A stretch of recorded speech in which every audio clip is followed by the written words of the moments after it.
అదే RTV app వార్తల్ని క్షణాల్లో చదివే అవకాశం ఉంటుంది. ఒక న్యూస్ పేపర్, ఒక టెలివిజన్ ఛానల్ మీ చేతుల్లో ఎప్పుడూ ఉంటాయి.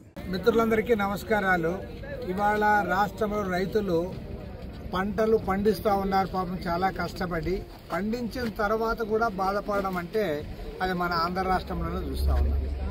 ఆ ధాన్యం పండించే రైతులేమో వాళ్ళు మాకు కొనుగోలు చేయడం లేదని, లేదంటే మాకు గిట్టుబాటు రావడం లేదని చెప్పి వాళ్ళు ఒక పక్క రోడ్డు ఎక్కారు. కానీ మన కర్నూలు జిల్లాలో ప్రధానంగా ఇవాళ ఉల్లి, అంతేకాకుండా టొమాటో పండించే రైతులు వేల ఎకరాల్లో వాళ్ళు పంటలు పెడతా ఉన్నారు. అటు కర్నూలు జిల్లాలో, నంద్యాల జిల్లాలో వీళ్ళందరూ కూడా ఈసారి పూర్తిగా నష్టపోయారని చెప్పాలి. ఎందుకంటే అటు ఉల్లి పంట పెట్టిన వాళ్ళకి గిట్టుబాటు ధర రాక వారు కూడా రోడ్డు ఎక్కారు. తర్వాత ప్రభుత్వం 1200 రూపాయలు క్వింటాల్ కొనుగోలు చేస్తామంటే అది కూడా వారికి గిట్టుబాటు అయ్యే పరిస్థితి లేదు. అది కూడా సక్రమంగా కొనుగోలు జరగడం లేదు. ఇక్కడ టమాటా మార్కెట్లో వచ్చి చూస్తే ప్యాపిల్లో మరి ఇంత అధ్వానంగా పరిస్థితి ఉంటుందని నేను కూడా అనుకోలే.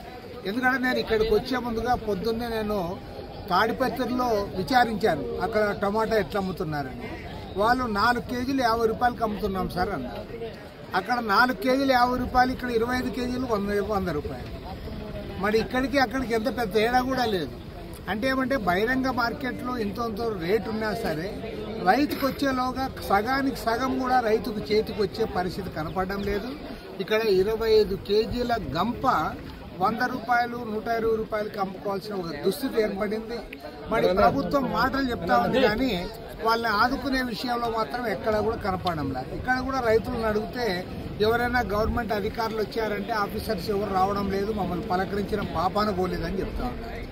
ఇంతకంటే దుర్మార్గం ఒకటి ఉంది అని నేను అడుగుతా ఉన్నాను. కాబట్టి ఏమంటే రాష్ట్ర వ్యవసాయ శాఖ మంత్రి అచ్చెన్నాయుడు గారికి కూడా విజ్ఞప్తి చేస్తా ఉన్నా. నేను వెంటనే ఆయనతో కూడా ఫోన్లో మాట్లాడి ఇక్కడ విషయాలన్నీ కూడా ఆయనకు కూడా తెలియజేస్తాను. అదేవిధంగా ముఖ్యమంత్రి గారిని కూడా ఈరోజు రేపు అక్కడ జిల్లాల కలెక్టర్ల కాన్ఫరెన్స్ ఉంది కాబట్టి ఎల్లుండి ఆయనతో ఇంటర్వ్యూ కూడా అడిగాము. ఖచ్చితంగా ముఖ్యమంత్రి గారి దృష్టికి కూడా తీసుకొస్తాను.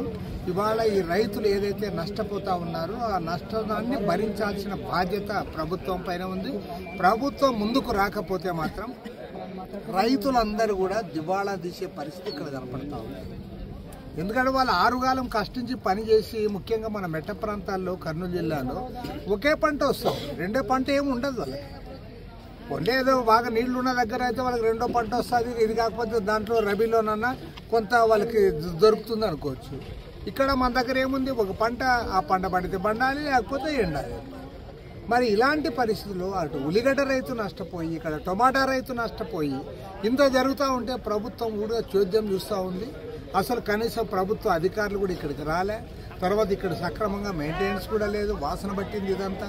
కాబట్టి ఏమంటే హైజీన్ కండిషన్స్ ఉండాలి. ఎందుకంటే ఇదంతా కూడా పోయి మళ్ళీ మనుషులు తినేది కదా, ఇది పశువులకు వేసేది కాదు కదా. మరి ఇక్కడ మంచి కొంత సౌకర్యాలు కల్పించి వీరిని ఆదుకోవాల్సిన బాధ్యత కూడా ప్రభుత్వం తీసుకోవాలి. మార్కెటింగ్ శాఖ కూడా దీనిపైన స్పందించాలని చెప్పి కూడా సిపిఐ తరఫున డిమాండ్ చేస్తాం. మరిన్ని వీడియోస్ కోసం ఛానల్ ని సబ్స్క్రైబ్ చేయండి. లేటెస్ట్ అప్డేట్స్ కోసం వాట్సాప్ ఛానల్ ని ఫాలో చేయండి. అండ్ లింక్ డిస్క్రిప్షన్ లో ఉంది.